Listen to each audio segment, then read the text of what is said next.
This is the one. I'm Larry Roberts, and you're watching the Break It Down Show. That's right, the motherfucking Break It Down show. Starting with swear words today, Larry. You know, Man, I like money. that. I like that freedom. That's fucking nice. Yeah. Folks are trying to grab at our freedom, though, right? Like, so we've been in the podcast game a long time, you and I. Yeah.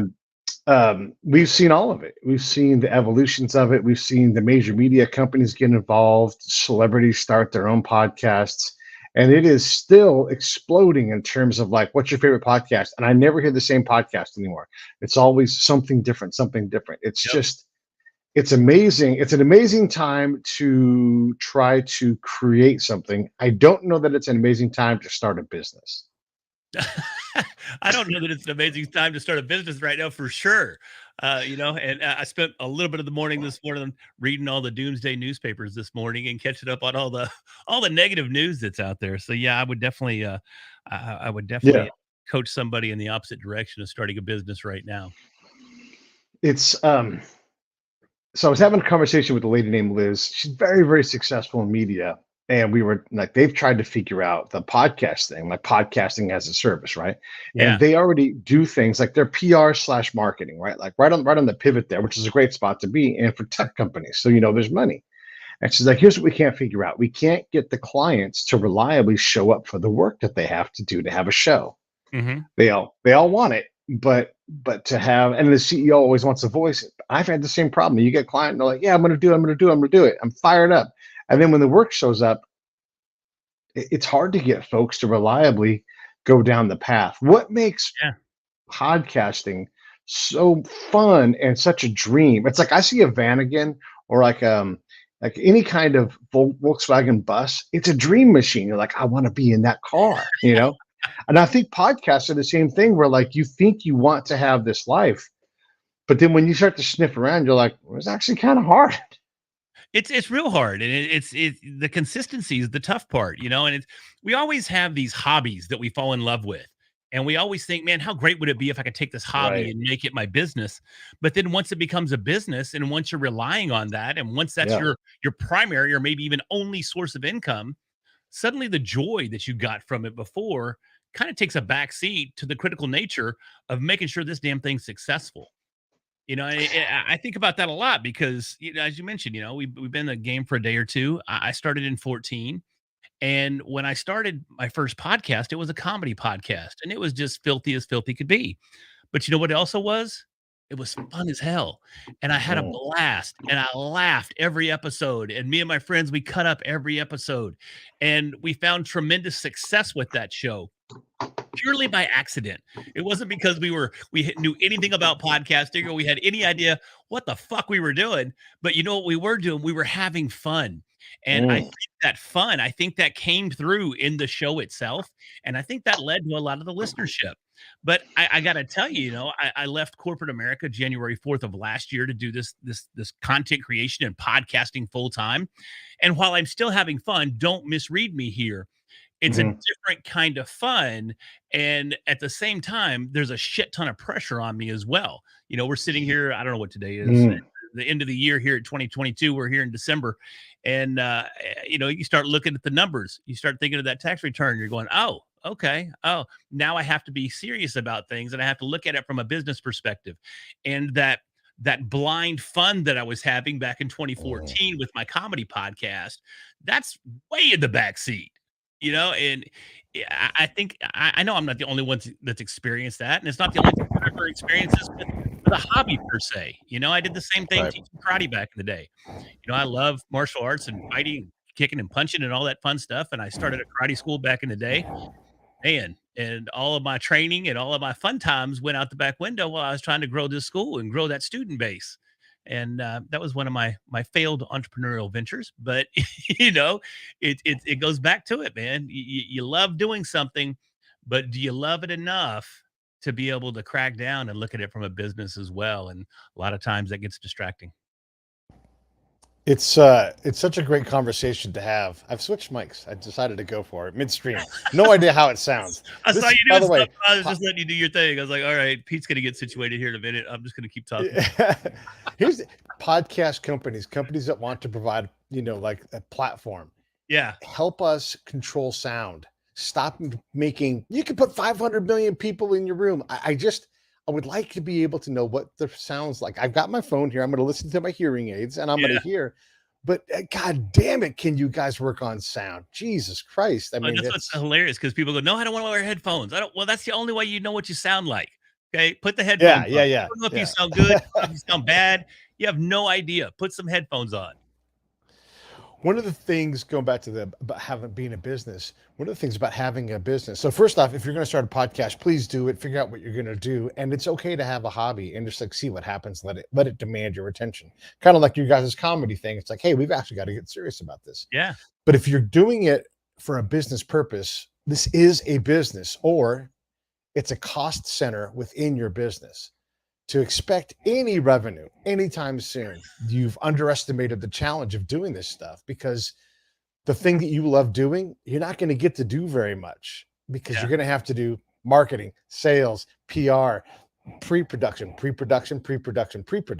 post-production. But I mean, oh Marketing. my God. I mean, And yeah, marketing again. on and Yeah. on. There's so many, and then, so if you're going to do a podcast, I always like, what is its job? Don't give me some bullshit like that's going to make the world feel better. Like, no shit. This is professional. What do you intend to do with this thing? Yeah. Is it going to get you speaking gigs? Is it going to publish IP? Are you going to use it to gather IP from competitors and peers in a not in a nefarious way, but like, hey, I am a source. Okay, great. I can get my head wrapped around that. That's Yeah. what this amount of work looks like. But folks, they don't understand how much work there is to do outside of that, because this truly is you're starting an entire new division within your business. Yeah, I mean, and even people that are starting podcasts, because I primarily focus on launching podcasts for brands and businesses and organizations. So most of them are professional organizations or mid-sized businesses, entrepreneurs, and they have these. I've called them Joe Rogan delusions of grandeur, and they Right. think they're just going to start this podcast and it's going to launch their business into the stratosphere. But at the same time, they're not taking into consideration the workload. No matter how much I try to stress, look, you're going to have to commit to this. And this is Mm. going to be a time sink for you. Even if I'm handling your post production and we're handling your marketing, you still have to be the content creator. And Pete, it never ceases to amaze me. I had probably, and I haven't counted them up because I didn't really realize we were going down this path today, but at least a half a dozen, if not 8 to 10 podcasts that I launched this year. I've already pod faded. And we're Mhm. not talking independent hobby creators that just start a podcast because they don't have anything better to do and they don't become a superstar overnight and they quit. I'm talking people and businesses that make significant investments into starting a podcast for their business and they still end up pod fading in 3 to 6 months.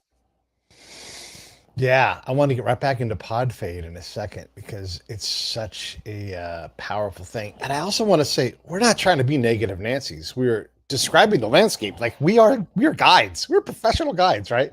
And like, hey, you want to go salmon fish in that pond? I wouldn't do it. There's a dead moose in that pond, and there haven't been salmon in there in 6 months. Whatever, right? Right, Whatever your right. goal is, whatever your dream is, God damn, that's awesome. I don't want to hear about your podcast idea. I want to hear about your reps. What are you willing to do? Are you willing to suck at this for a while? Are you willing to, realize 6 months from now, like, man, this is actually like, because unless you're really passionate about doing this, you should do something else. You should invest that money into some other aspect of PR or marketing or whatever the goal is, Yeah. and just spend that. I don't know. I'm going to say the word 25 grand over the course of a year to have Say it like again. I a, like that. Yeah, 25 grand. Call yeah, me up. yeah. Well, I mean, like over the course of a year, it could be No, I 50, know. you Yeah. know? You wanted to hire me to do something like this. So my advice is it better to start a podcast, or is it better to find one that's in your niche and just say, I'm going to buy title sponsorship from you. I want you to do it because you already have this skill. You don't, just not even a contract player. Like, I'm just going to fund, and don't be half-assed about it. Like, how about $100 a week? Right, Like, right, no, no, no. right. Like, what would you spend to have access to this person's thing? And then maybe you work with them on, PR or some other aspect to help them build the show. But I would rather see someone invest in an established show than start something from scratch. Yeah, unless they understand the commitment and they're totally themselves committed to following through. Well, I launched a client, I think we just launched like 2 weeks ago, it was 2, 3 weeks ago, and we launched late. the scope of the project. We had a little scope creep there, but it's because I couldn't get the host to record his content. He's afraid of being perfect, or not being perfect. He was afraid somebody's going to hear it, or he was going to stutter, or his accent was too pronounced, or there were all these excuses coming into it. And the bottom line is, you just have to suck that up. You're gonna suck, and that's something you have to accept, especially as a beginner, because podcasting, while it's open to everybody, and I highly recommend, if you enjoy talking about a subject as a hobby, then by all means jump out there and do it, and not be worried about production values or your presentation or your hosting abilities or your interview abilities, anything like that. But if you're going to start it, you still have to understand that you've never done this before, most likely. You've probably never sat on a news desk. You've probably never had your own talk show. You've probably never been on the radio. And now you're going to jump into this medium that shares a lot of similar components to that type of presentation style. And you think you're just going to jump in here and suddenly you're going to be, again, the next Joe Rogan? That's just not how it works. I've been preaching the gospel the last probably 2 or 3 months. There's 3 things that lead you to a successful podcast, and it's either time, luck, or money. One of those 3 things has to come into play. If not, 2 of those 3 things has to come into play. And there's no shortcut. There's no shortcut. It's so funny because I work with a lot of real estate investors in launching their podcasts. And of course, they know of podcasts where they want to be, let's just say Bigger Pockets. That's the biggest real estate podcast out there. One of the biggest podcasts out there for that matter. And they go, I want to have a show like Bigger Pockets. Okay, cool. Well, let's look at, when did Bigger Pockets start?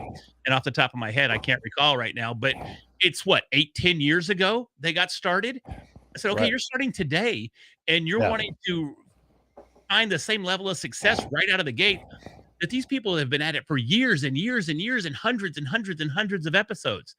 That's the evolution of the genre. That's the evolution of the art of podcasting.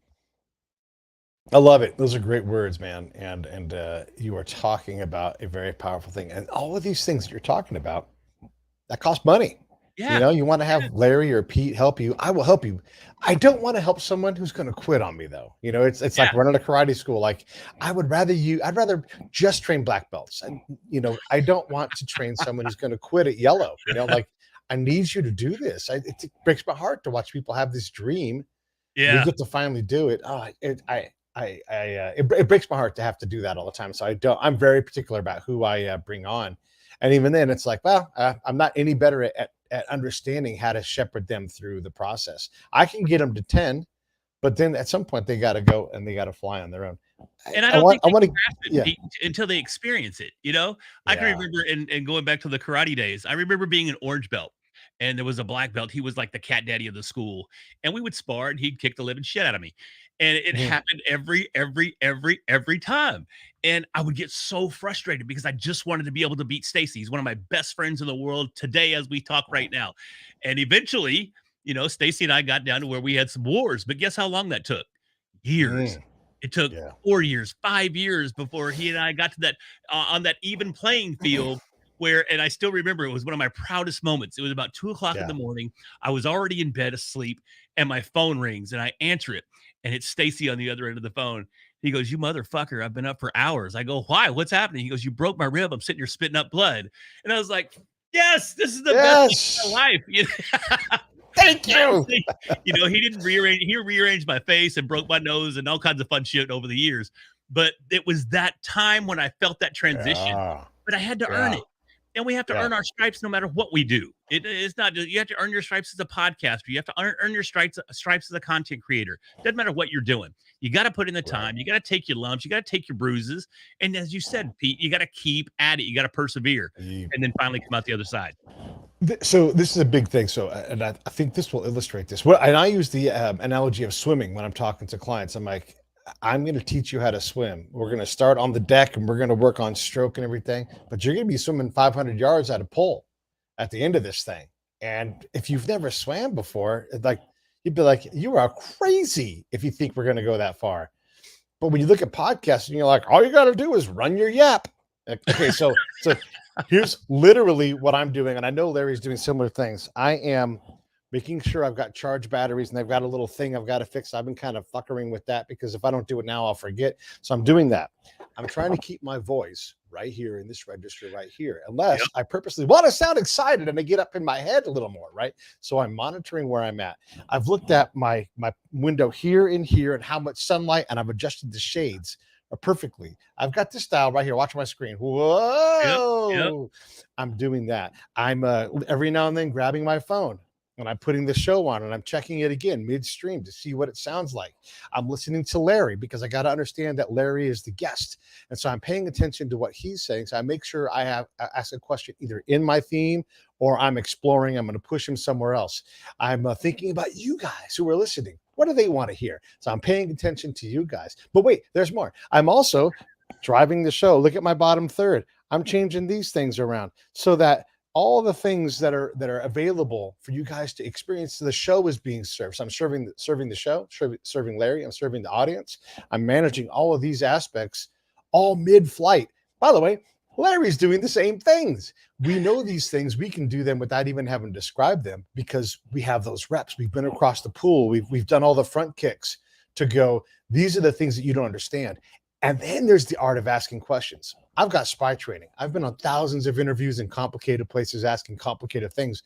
I've had to work through questioning in the way that nobody else has. And so Yeah. I have that skill on board, right? Like folks are like, oh, how much reading do you have to do? But I don't have to read to prepare for a guest. I prepared for my guest 10 years ago. I'm ready for any guest. So when we talk about like, what does it take to run a show, that production skill, there's a lot going on. You watch like Jordan Peterson's got a fantastic podcast now. Yeah. It is incredible. He is not doing that alone. He's got a crew there, and there's several $1,000s per episodes in budget for sure. Well, and that's the thing that people don't take into account either is the production quality. They want A-level shows, but they're working on a D-level budget. You know, most of us are just trying to get by. We're buying just the equipment we need in order to start podcasting. And if that's where you're starting, that's great because that's where everybody has to start. I mean, Pete, I've told this story before, but I started off with absolutely the worst mic you could buy for podcasting. I bought a Yeti. It's a Yeti Snowball. And it's literally about the size of a softball. It's white and it looks like a snowball. It's round. It's a ball. And Yeah. my on my very first recording, I sat in the room just across from the studio that I'm in now. We sat on an ottoman, me and my co-host, and we took that little snowball off its little miniature tripod. We held it in our hands and we cupped it ever so gently, and we said what we were going to say into the microphone, and then we gently passed it to the next person. And then Jamie, he would say what he had to say into the microphone, trying to make sure we didn't have any more ums or uhs or any other transitional words, medical grunts, or too much. We didn't want any lip service in there either. So we were being very, very careful. And then he'd pass me that little snowball back. And we did this for an hour and a half, dude. So that's how we start. That's how we all start. We start with the basics. We start not knowing. And that's perfectly fine. It's the commitment to continue to grow and continue to produce the content and continue to evolve that ends up paying off in the long run. So while you may not have a Jordan Peterson-esque show right out of the gate, I can promise you, you won't.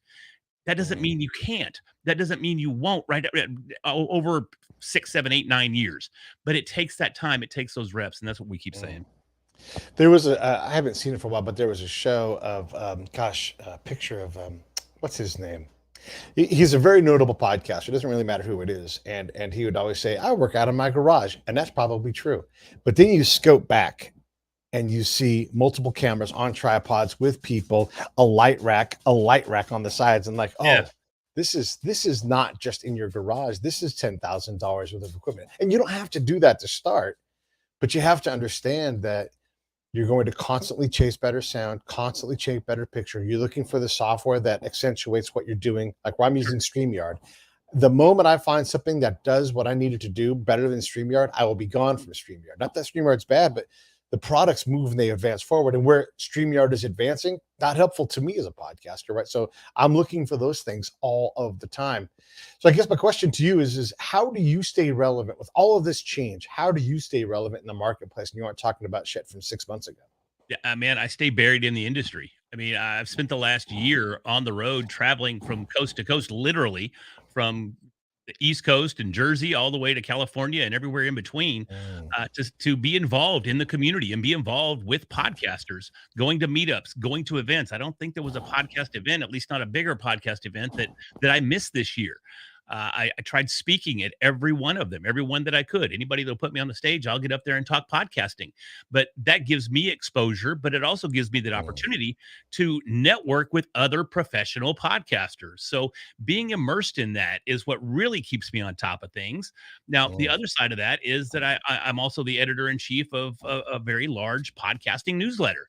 So I'm the editor in chief of the Podfest Messenger. So Podfest is one of the largest podcasting conferences on the planet, and I'm the editor of their newsletter. So I'm immersed in podcasting news. We send out 2 issues a week, so I'm writing those every week. So staying on top of podcasting is what pays my bills. So that's how I do it. And even then, you're like, how did I not know about this? Like, you just told me that Clubhouse was relevant again. And I was like, what in the heck? Clubhouse is, I thought we were done with Clubhouse. You're like, I didn't no, even it's a know. powerful. I I, know, and right? I didn't know either. I met a gentleman. I was in we did this thing called a creator's house a couple of months back, maybe 3 months back, where we rented this McMansion, and it just happened to be here in DFW, so I didn't have to travel. But we had 6 other people come in from across the country, and we all rented this house, and we spent a week together in this house. And we all got along, and we all made great connections. But Mark Ronick and I, we tend to click a little bit maybe more creatively than some of the others that were in the house together. So I was talking to him, and we're actually starting a new podcast together. But he was telling me he had this Clubhouse community. I'm like, oh, no, you don't. And he's like, yeah, man, I really do. And he has a Clubhouse room Monday through Friday. It's 7 a.m. Eastern. So for me here in Texas, I got to get up at 6 to go in there, but it's every day. And man, I tell you, he's got about 1,400 people in this Mm, active Clubhouse community, and it's accentuated with a Facebook group and all sorts of things, but it's a very, very active community. And I was blown away because I had stepped away from Clubhouse probably a year and a half ago because it just right. got diluted. It just became one big pitch fest, and there was no value in any of the rooms. But this particular community, these rooms that Mark hosts, man, there's tons of value, tons of activity, tons of community, and absolutely zero pitching going on. It's Mm. just providing value, which makes all the difference in the world. And that's why I like being involved with it. Yeah, man. I can appreciate that. Podcast people are, it takes a while for them to get comfortable enough that they don't have to pitch their show all the time. They don't have to, and look, and you have to always put your show, right? Like you have to Sure. balance between like the most boring thing anybody for me to hear me say is like, oh, I've got a podcast. Like, yeah, I I also struggle to not say, oh, I talked to someone who's actual expert in that on my show. Let me tell you what they said. But every conversation I have when someone's like pontificating or giving an opinion, I'm like, you know what? Let me tell you something. I talked to someone about that, Yeah. and they are an actual expert. So like you're always kind of pitching, but not always. Like other podcasters don't want to hear from you, and we are sort of bad peers a lot of times as a default, right? Like I was just complaining to you off mic. Like I went to our meetup right down the road from my house, and I've not heard a peep back from anybody else. And you better believe I've poked them, and so it's like, what does it take? Well, it takes more reps, Yeah. like Yeah. it's frustrating, but you have to understand that nobody else cares about your podcast. Nobody else cares. That's the God's honest truth. And until they do, you can't ask questions like, how do I monetize? Like, how do I get people to give a damn? That we always get asked, how do I monetize? Have something that's valuable to people. Right. Um, Right. And I think you some nailed the point bad, is that nobody cares about your yeah. podcast. And I think it's so much so in the community. Everybody Mm, wants other podcasters to know about their podcast. Guess what? All those other podcasters want you to know about their podcast. They don't care about your podcast. yeah. And that's why there's a big pet peeve of mine in these podcast groups because I help facilitate several groups out there, the Podfest Facebook group and Podcast Movement. I'm a Yes. admin on their Facebook group as well. And one of the no-nos in these groups is as a podcaster, don't come in and leave links to your show because no Yeah. one cares. We all Yeah. want to learn how to podcast and learn how to grow our shows together. But this podcaster over here doesn't want to listen to your podcast. They want to know what you're doing to create your podcast, maybe. Yeah. But we're all sniping at the same people, and no one Right. cares. So Yeah. it's funny to me when people go in there and they get frustrated when they can't pitch their show. But Yeah. one of the things what I was saying about that, going back to that Clubhouse room, is when I was talking about pitching, and occasionally we'll mention the name of a show or something, and that's great. But for me, I lost interest in Clubhouse because the admins or the facilitators of the rooms were just pitching their services. everybody in there's a coach, or everybody's in there a consultant, everybody in there has this they're selling, or a book, or whatever. And that all of that was all that was being pitched in those rooms. There was little to zero value other Yeah. than the 5-minute pitch sessions from these coaches that were up on stage. So, and that's what I mean when we don't have pitching going on. We'll definitely let you come up on the stage and mention your show. That's cool, but we're not going to go on and on and on about the show. But the whole idea here is for everybody to grow together, not Yeah. not not try to sell you on my show's as good as yours or better. Also grow where you're at. Where do you need growth? There's Yeah. in our industry, there is so much banal information that you should, digest. And it's like, can we, like, where do I actually need to apply my pressure? Right. So I'll give a couple of examples here. One of the things people will say, they'll say, why aren't you on Patreon? Like, you need to go to the Patreon podcast page and you let me know if you think it's valuable. Because you look at what shows make, and a lot of these shows are team shows. There's a lot of people involved, and Mhm. yeah, they make 80 grand a month, but there's 12 people listed as like working on the show. You're like, that is a great living. They are making a living, and they are the top show. Yeah. And you get down to show number 10, and you're like, hey, that's not much money. And here's the thing about Patreon. So apart from the fact that it's still hard to build an audience, Patreon's good for Patreon. They're going to pimp your audience to their investors. Sure. And so they're going to push people towards another show that brings in more revenue for them as opposed to your show, right? And so you're always competing against your peers. So what really is important is go to Patreon if you want to. That's fine. I'm not saying that. It's not the answer. What the answer is how do you add audience at all times? How do you defeat the problem of discoverability? Right. Well, and we have so many basic standard practices that you could apply right out of the gate. But so many times, I think, especially new podcasters, they overlook best practices and go right into how do I monetize? I mean, that's like right out of the gate. That's like the first question. I contract out to some different studios across the country as their podcast launch coach. And I had one reach out to me just earlier this week. He goes, "Hey, Larry, what are the top 5 questions that our clients are asking you about their podcast?" And just as a joke, but somewhat serious answer at the same time, I just wrote back 1, 2, 3, 4, 5. How do I monetize my show? How do I monetize my show? How do I monetize? Because that's the question. That's what everybody wants to know. But you're Right. asking that question way before you should. It was like Yeah. me as an orange belt going, how do I beat Stacy's ass? It's not going to Right. happen. I should have been asking, okay, where's my footwork? Or how do I execute this punch properly? Or how do I work this? There's a shit ton of questions there that you need to be asking long before you start asking, how do I monetize? Yeah. How do I apply this triangle step technique that you guys are Yeah. making me work on right now? So yeah, well, and then what do I do when I get there? Yeah, yeah. I found myself in that position a few times, and it's the same thing here. What happens if one of my episodes takes off? Okay, now how do I capitalize on that Yeah, exposure? If yeah. I'm creating some social media content to go along and promote an episode, maybe I'm doing a reel on Instagram or a TikTok video that for some reason goes viral. How do I capitalize on that? What does that even Mhm. mean? Is that even Yeah. relevant to me? And if it is relevant, why? And how do I learn from that? And how do I continue to leverage that and continue to grow my show? Those are the questions that we need to be asking. How do I improve my audio quality? How do I improve my video quality? What can I do to my bedroom to make my sound better? You were talking about Mm. that a minute ago. My studio is in my house. It's a bedroom. But guess what? Over the years, this thing went from being what used to be my kids' bedroom. They grew up and moved on into being my studio. But it started off, there was no room Mm. treatment, there was nothing. Now, the wall in front of me is completely treated. The back of the door is treated. Both walls, ceiling to floor on the right and left side of me, have floor to ceiling studio curtains. I literally have 5 lights lighting me properly. I've got a very nice camera in front of me with a specific lens that I bought that did not come with the camera in order to achieve this image. There's so much. But again, I didn't do it overnight. I did it over time. And that's how Yeah. all of this needs to be. But yet we want that instant gratification. We want that overnight success and that overnight fame. And it just doesn't work that way. Let's flip it around.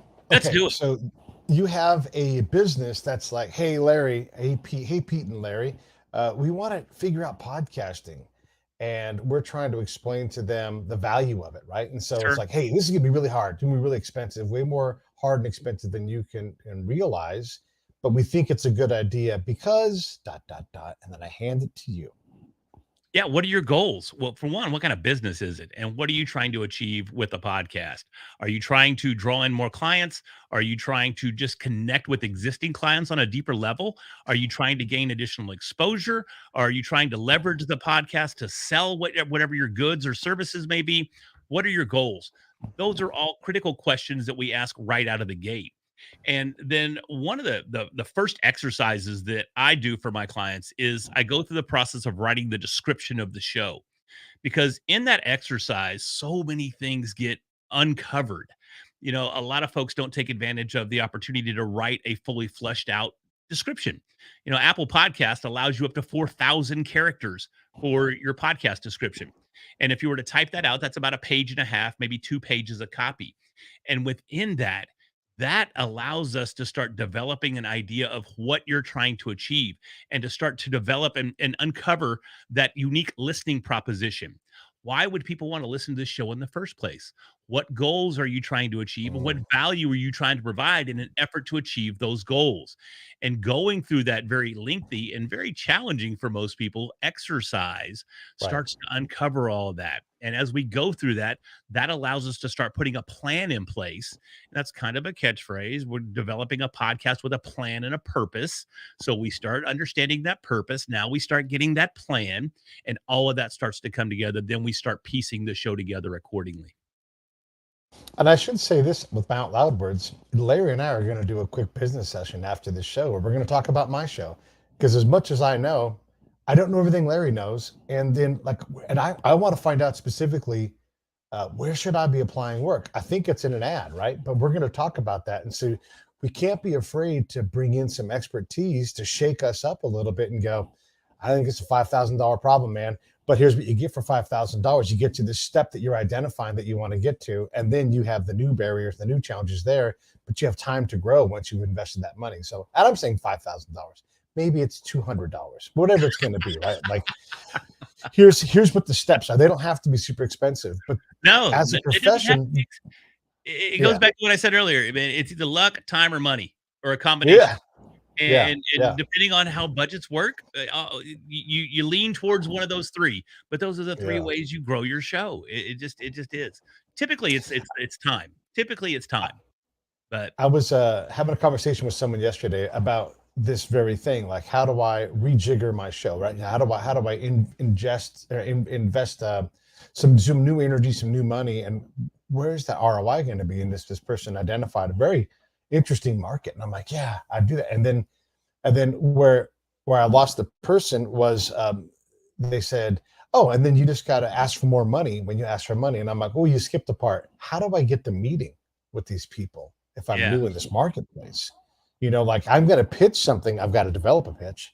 I've got to get it wrong a whole bunch. I've got to probably pay someone to help me develop my pitch and my marketing materials. And then I got to figure out how to earn meetings so I can come in and get my head kicked in again because now I'm just an orange belt. So, yes, we can envision what the path is, but there's some chasms. These are deep chasms. And you've got to be able to go, this is the business case for this. This is the ROI for this. And that process there, that professional process, that's no different than saying, I'm going to launch a new product. I'm going to half-ass it and just envision what the outcome is going to be. Like, no, man, it don't work that way. You got to have yeah. Larry. You got to hire people like Pete, or bring in some cross expertise. Like, how do you get better at the PR aspect of what your machine delivers, or whatever? What does a sales guy need? And there's always ideas when you get in there. Now, how do you provision those ideas? Where is the work at? Well, and I don't know that you can cover them all out of the gate either. I don't know that even just sitting down having a Mm, brainstorming session is going to answer all those questions. A lot of times, and you hear this often in podcasting, just hit record, and that works to a degree. And I think that's part of the equation, just hitting record, because you start to realize, oh, I do need to address this, or other things start to present themselves as challenges, or stumbling blocks, if you would. And you're not going to see those until you actually execute it. Similar, and we keep going back to this, or at least I keep going back to this. I thought I could scrap until I get on the mat, and then someone whoops me, and I go, "Oh, well, I guess I do have a lot more to learn." And it's the same thing when you hit record. You may think you've got everything in place, and there's definitely times where I work with clients and we think we've got everything in place, and we hit record and we release the episode, and we don't quite get the traction that we thought mm, we were going to. And you got to step back and you got to reevaluate. and you have to come at it from a different angle. But you just don't know all the time until Mm. you hit that record button. Some of the worst hits I've taken in podcasting are because there's variables you can't account for. Now, I pride myself on being deployable and portable. I've got my backpack right here. I can travel everywhere with that. But sometimes you get your head caved in. Yeah, You just do. And yeah. and it's always my fault, right? No matter what happened, I didn't anticipate this. How do I improve my kit Oh, so look, that I'm there? how weird that you say that. Look, I just happen to have this book sitting right here. One of my Uh-huh. favorites. Yeah, it's always Yeah, my fault. It's always my fault.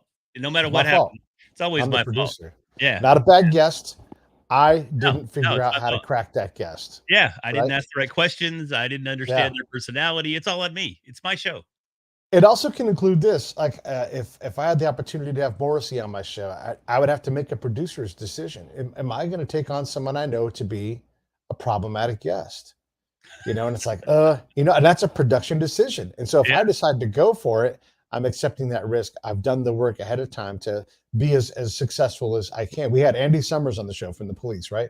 He's another mhm, guy that's like known as, kind of a problematic interview at times. But what we knew we weren't going to do is bring up the police because he did that shit 40 years ago. He doesn't want to right, talk about that. What does he right. want to talk about now? And we caught him and we lit up. We get the credit for that great interview.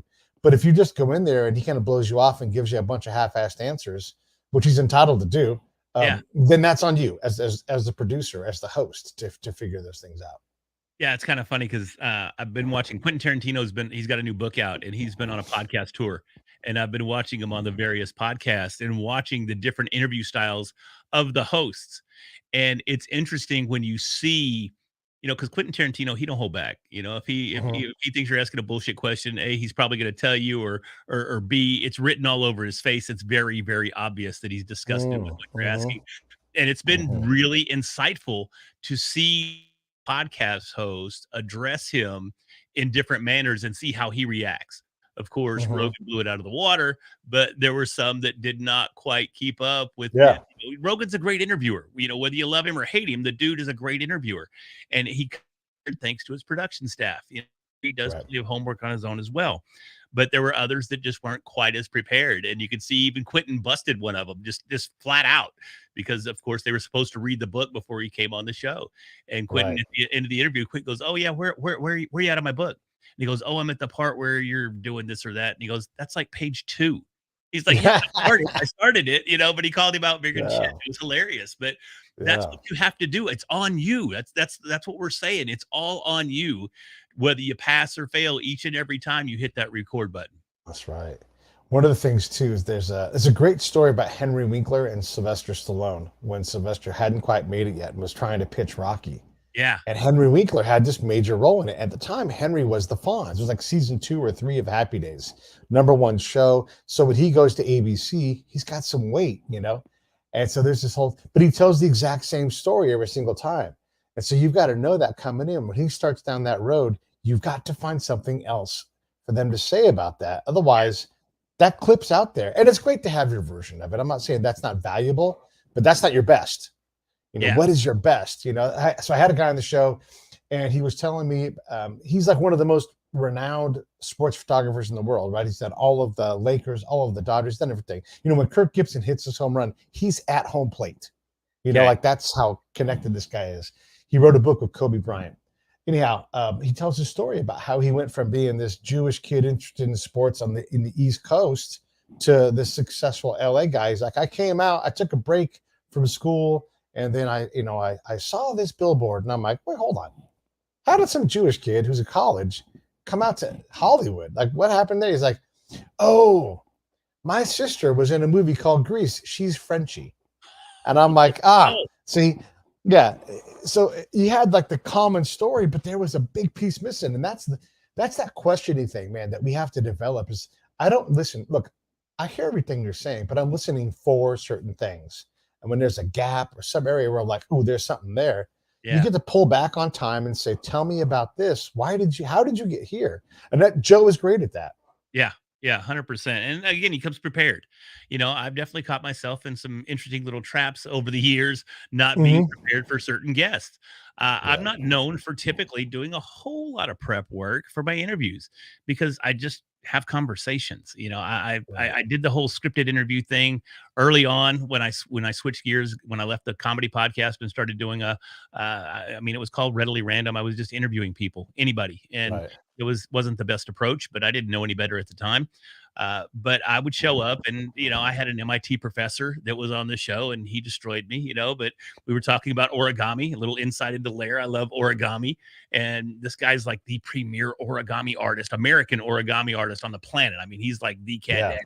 And again, an MIT math professor. So here's Lair, some dude from Denison, Texas, up here that graduated high school, no college, and I'm trying to have a logical conversation about the Mhm. mathematics involved in planning out origami folds. And this guy just annihilated me. He just Yeah. destroyed me. Thankfully, nobody listened to the podcast back then. So that was really It's always that. It yeah. is always that. But yeah, I Some mean, of I've those definitely made those mistakes. some of those show ass whoopings that you get, you're like, oh my God. Like it's enough to make you quit. It just breaks your heart. Like early on, I would say 1 to 3 in 100 shows, gone. Yeah. Just the file would corrupt, and you're like, what in the fuck? And so you had to like back up your backup to the backup. And it Yeah. was just how you had to do. And it would just break my heart to lose this conversation. And ultimately the cost is 150 people didn't hear it. Yeah. It's Yeah. not that big of a deal. I want to completely change all that with the time they have left, because there's something remarkable about you that people probably don't know. Okay. If they go back in your timeline just a little ways, Olga, you've lost a tremendous amount of weight. Yeah. Your color, your pallor, your attitude, it's all so much better. I know from talking to you before, I know you had some problem with addiction. And so just like to get from being potentially dead, which is Yeah. a pretty good comeback, It was on the to where verge. you are now. I Yeah. want folks to see that and understand like how incredible you are and like why you are such a great guide, because you have been as close to death as anybody that I know, and yet here you are looking like $1,000,000. Yeah, well, I appreciate that. Thanks so much, man. Honestly, that means a lot. Yeah, I was. I mean, back in November 14th of 2013 was the final day where I had to make that decision. And I shouldn't have been able to make the decision because I was in a drunken stupor, had been for weeks, literally weeks, sitting on my couch in basketball shorts and sleeveless t-shirt, covered in my own vomit and filth. All I'd been doing was drinking for days and days and days and trying to exist on alcohol and Special K breakfast shakes, those pre-made breakfast shakes, which let me tell you, mixing those with gin doesn't really work out very well. Mm. So, yeah, I was sitting there that last day, and I don't know why, but something, premonition, God intervened, whatever, moment of clarity. Um, but I knew beyond a shadow of a doubt that if I didn't reach out right then and there and ask for help, I wasn't going to see tomorrow. Just wasn't going to happen. I believe that 1,000%. There's no Mm. way I would have seen the next day. And I reached out, called one of my best friends, Kenny, and I said, "Hey, man, I need help bad. Let's do this." And Mm. he jumped into action. And we all worked together at the same office back then. My wife and I, and Kenny, and one of the VPs of the company there was a good friend of mine, and they all jumped into action. And before you know it, my wife and Kenny, they're at the house and they're picking me up and taking me off. They'd already arranged for me to go to this rehab facility here in the state of Texas called Enter Health. I highly recommend Enter Health if you're looking for some place to go for help. They were tremendous for me. They have a small ranch out in Van Alstyne, Texas, which is North Texas here, and then they have outpatient offices in Dallas. And they took me to the ranch, and we got there, and they couldn't stabilize me. My vitals were shot, and they couldn't stabilize me at all. So they had to call an ambulance, rush me to the hospital, and I spent about 4 days in the hospital there, being rehydrated and recovering. And I don't remember much about the hospital stay at all. All I remember is trying to get out of the hospital. And if you think back, I'm sure everybody's been in a hospital at some point. Generally, you have those 12-inch square tiles, linoleum tiles that are the floor. And I remember they told me I had to make a lap around this floor of the hospital before they would release me. And I can remember walking down the hallway, staring down at the seams of those tiles, telling myself, just follow the straight line, just follow the straight line, just follow the straight line. And apparently I made the line and I made the lap, and they released me. And I went back to the rehab facility where I stayed in their recovery wing for about a week. Uh, Wow. Yeah, and don't really remember a whole lot of that recovery process either. But then I do remember coming out of their recovery wing, walking into the main room, and there was some lady that was laying on a couch, and I just went, "Hey." She went, "Hey." I mean, that's really all I remember because I'm not even sure what's going on or really where I'm at or how this is working or anything. But yeah, I managed to make it through that. I was originally slated to stay there for 6 weeks, but my wife came and got me at the end of that 6 weeks and took me to lunch in that small town of Van Alstyne, took me Mm. to some diner just to try to reacclimate me to society in a sober environment. And I got out there, and I got to tell you, it was really overwhelming. Even in this small little town, I mean, there's probably, I don't know, 2,500 people in the whole town. So it's very small, very quaint, but it was still very intimidating. So I told her, I said, man, I'm gonna have to stay another week because I just wasn't ready. So I went back to the ranch, signed up for another week, stayed there for another week, and then left after that week was over, early 2014, and been sober ever since. So it was one of those situations, man, where it all just came to a head, and you got to either take action or you're not going to have any action to take. And thankfully, somehow, some way, I was able to take that action and get back on the path to recovery. So did that, and you know, Pete, I'm a little different in this regard, and I don't mean to offend anybody with my personal approach, but again, this is just my personal approach. I don't do any kind of continued meetings, or I never have. You know, I got out of rehab and I was done. I had follow up medical help because I had done so much damage to my body that I literally walked for about a year and a half with a cane. I Mm. couldn't even stand up. The nerve damage and just overall, just the Wow. overall damage I had done. It was. I still have the cane on my wall in my office in the other room, just as a constant reminder. But as far as like going to AA or there's a program called SMART that we have here in Texas, and it's up in the Northeast as well, which stands for Self Management and Recovery Techniques or Training. I never can remember that T. But I personally, when I was in rehab, we had to go to either AA or SMART every other night. And I chose SMART. And the reason I chose SMART was because it had an end. Your goal was to get sober. If you achieve that, Mm. you're done. You're there. Whereas with AA, from my perspective, it's ongoing. You still have to go to these meetings. You still have to identify as an alcoholic.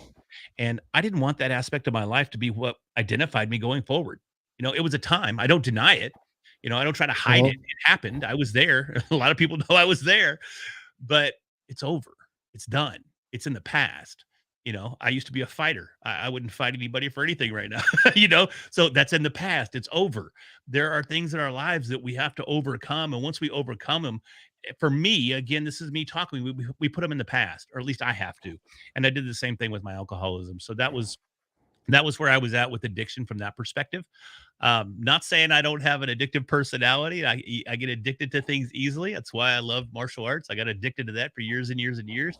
Hell, I got addicted to World of Warcraft for years and years and years. I was a WoW nerd, you know, for a long time. So, you know, I'm addicted to podcasting. So let's just be honest. The addictive personality, it's definitely there. I've Right. just Right. channeled it differently. So, and you know, to allude to the weight coming out of the rehab there, without the alcohol, my body got to where it didn't like savory food because your body processes alcohol as sugar. So all my body wanted was sugar.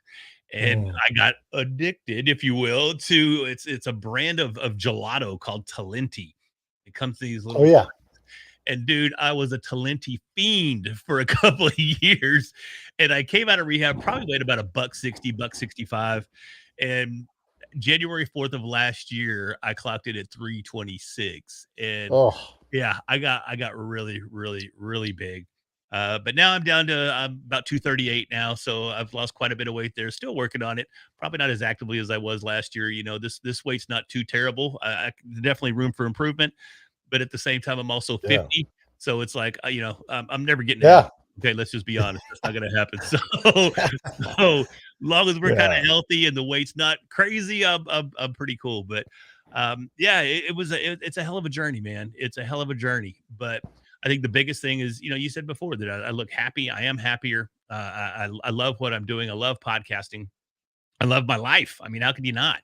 It's Mm. great. So big differences there, but it's been a hell of a journey for sure. Yeah, and how can you not? Well, you can drink a bunch of gin every day, and all of a sudden your life you don't love it so Yeah, much. you don't love shit. I mean, all you love is that bottle. All you love is that Bombay Sapphire. That's all you're after. Yeah. So yeah, The phone started lighting up as soon as we started talking about your addiction, because okay, people, they identify with this stuff and they're trying to sort out. Well, look, we all have something that we're trying to do. Like, yeah, I need to get a little more like little like Larry, drop some more pounds. I'm working on it. The holidays are tough, right? But I'm on it. I have my fast will break here in about, I don't know, 30 minutes or so. there you go. So, like these are little small things, but this is what it takes, right? Like whether it's podcasting or improving your life, repetitions, getting back after something. You're like, well, that didn't work. I always say, it's okay to fall off the wagon because the wagon stops. Yeah, You just get right back on. yeah, Like you don't give up. You just like, okay, I had a bad day, and almost all addicts relapse at some point. So or they turn into something else and they addict on something else. We all have things we have to fight, and that's why the phone lights up because people yeah, are like, hey, I identify with that. Let me text Pete, and I'll check in with those people later on and talk to them because one of the things that's happened for me is that I've just become my podcast has created so many new people in my life on the guest side, but also on the audience side. And I just love to talk to them. I love to interact with them. yeah, And there's a genuineness in that. It's not me being phony, like, hey, these are I actually don't call them my fans. I call them my friends. There's people I don't know that listen to the show, but these are people that I care about. I want to talk to them, I want to hear from them, I want to go see them, all these things. And it's probably the greatest gift that my show has given. My show gives me a lot of opportunity, but because of the way I run my show and have it nice, my niche is not having a niche. If we're going to have a yeah, niche, yeah, I can talk to anybody. I can get to know anybody. And there's incredible people and they know incredible people. And then now they're all part of my life. Are you talking about love and life? Oh my God. I don't make a lot of money doing this. I'm always trying to figure out how to make more, but I don't want to work so hard because I'm focused on money. Like this is a balance there. So I'm picky about what I take on. But my show has given me that. There's so much richness in what my show provides. How do you monetize your show? I just stayed in a multi-million-dollar house in Seattle because of a person that I met, because of someone who knew me before, who introduced me to this person. And they're like, I wouldn't have you stay anywhere else. You stay in my house. And how valuable is that, Larry? yeah. It's, like, Tremendous. it's incredible. And I love this person. I absolute love affair with this person. And It's so those I want to relationships, continue man. to do these things. And that's what the podcast can really Yeah. deliver for people. 100%, man. The relationships that I have now, the vast majority are from podcasting. Right. Honestly, it's because it's what I do, but so of course that's what I'm immersed in, and that's the people that I tend to hang out with. Don't get me wrong, I still have all of my old school friends too, but everybody that's around me these days on a consistent basis, they're all podcasters. And I got Mhm. to know them all because of podcasting, and I made tremendous connections and developed tremendous relationships, all because of a podcast. And some of these people I would never ever know if I wasn't Right. podcasting. I've had the opportunity to talk to people that I would never ever have talked to if it wasn't for podcasting. It opens so many doors and it's so fulfilling across so many different aspects of our lives. That's right. Monetization is great. As you said, everybody wants to monetize their show. And hey, that's great. We're putting a lot of time and a lot of effort and in a lot of cases, a lot of blood, sweat, and tears in order to make these things happen. So a little monetary reward, man, that feels kind of nice. But we Yeah. tend to overlook some of the rewards that are already there. And that's the relationships that we're developing by connecting together. You Mm. and I connecting here. It was cool as shit to come out to California and you come out there. I mean, I've known you for, I think we talked 2 or 3 years. We'll call it 2 years, At least. you know, Yeah. and, but I've never met you in person. And then I just happened to be in California and it just happened to be a half a mile from your crib. You come down, Yeah. you know, we spent probably 30 minutes getting to know each other right there in the restaurant. It was cool as shit, dude. And that's the kind of stuff that podcasting does for people that so many other people don't take into consideration. They Mm. don't look at that as reward for what they're doing, but you need Yeah. to because that's where a lot of the Mhm. value lies. When I get my most amazing paybacks, it's when I get super menschy and I'm like, oh, Larry, you ought to know Dave because Dave Yeah, has a project and you're perfect for it. And then someone's like, hey, Pete gave us this great thing. We both did so well. And then all of a sudden, this thing, but sometimes it's money and I love it when it is, but sometimes it's just something else incredible or an introduction. Pete, you were so great. I happen to know fill in the blank, incredibly famous sure. person. I wouldn't give you this intro, but you know what? You're such a great guy. So also the ability to enrich other people's lives is something I have in my bank now because of my show. Yeah. Yeah. And again, it's just not something you would have otherwise. The Yeah. opportunities just aren't there. I love having the opportunity to connect other people together. And, you may come across somebody that's in dire straits, but Yeah. because of somebody you had on your show, you might have a solution to their problem. And that Yeah. kind of ability to connect people, especially in a time of need, I mean, it's immeasurable. Hey, so we got a couple minutes left. So I Yep. want to swing the mic around and offer you the chance to ask me a few questions or to conversate with me because it's one of the neatest things. Some of the best questions come in these last moments of the show. Interesting. I did not expect this. Surprise! This is a curveball. Pete, I want to know more about your background. I know that you've got a military background. You've been in the spy game. You've got a whole lot of intrigue that surrounds you. Give me give Sure. me a, give me a 2-minute intro to Pete. I'm probably the most seasoned and best Army combat spy that the Army had. I mean, there's just nobody who's done it more in more places in the modern sense, right? I can't speak to the old days. And so that gave me an opportunity to be outside the wire quite a lot. And I've talked to a lot of people in Iraq and Afghanistan and Egypt and all these different areas that I've been to. And that informs who I am. A lot of podcasting turns out is spy work. You got to build a network. You got to be able to ask questions. You got to put on a show every day. You got to go out and do it. And believe me, there's days when I go out and I'm like, I don't want to be. I call myself Good Time Johnny. Here comes Good Time Johnny. Hey everybody, how you doing? I'm Pete. Yeah. Like it's podcasting, right? And so that's my background, man. Is just a lot of combat time, and I wanted to do something that wasn't focused on threat. Like it's easy in my world to think there's always something out there. You're always like, there is no end. It's like AA. Like, oh my gosh, there's a threat. There's a threat. There's a threat. There's a threat. Yeah. And I'm like, stop with that shit. I don't want to live that way. Right. And Yeah. so I got away from it and I happened to find podcasting and it just arrayed, like I've got a master's degree and all these kind of things. It all feeds into what I'm doing. I'm very fortunate that my formal and my informal educations have just made me into this person that can do this. And I want to say this too. All these skills and advantages really a struggle to make money in this game. So just, I've had a lot of luck, not luck in like, here's money, and so it takes some goddamn perseverance. But in terms of being a spy, I'm a black belt of the first order. Yeah. I can do it. And that's in my very narrow window of my kind of spydom, right? Like Yeah. combat spying, right? That's why I say combat, because there's strategic spying and there's listening to people spying and there's all kinds of things. But in my little sliver, man, you're not going to know more than me. And the other thing that gives me for the show is I can have on other people who are spies. I had Joe Pistone on the show, Donnie Brasco. I had that guy on my show. He's never been interviewed by someone like him like that. And even though our circles don't overlap 100%, there's a lot of overlap between what he had to do, and we can relate to one another. He's talked to mafia bosses. Man, some of my best friends in combat zones were warlords, because that was my job. Yeah. So that's my background, man. Is just a whole bunch of that It's crazy. super interesting to me because I wanted to join the military and I couldn't pass the physical. I was born with a birth defect that left me with 60% lung capacity. And actually, it should have killed me by the age of 4, but I had reconstructive surgery. I was born with an inverted sternum. So my sternum was growing in while all my organs and everything were growing out. And I was literally suffocating myself as I grew. So I had to have surgery when I was 4 years old, or I wouldn't even be here today if it wasn't for that successful surgery. So, I mean, I've been fighting since day one, bro. But, I remember living at the recruiter station in high school. Sergeant Longmire, I still remember him. He was cool as shit.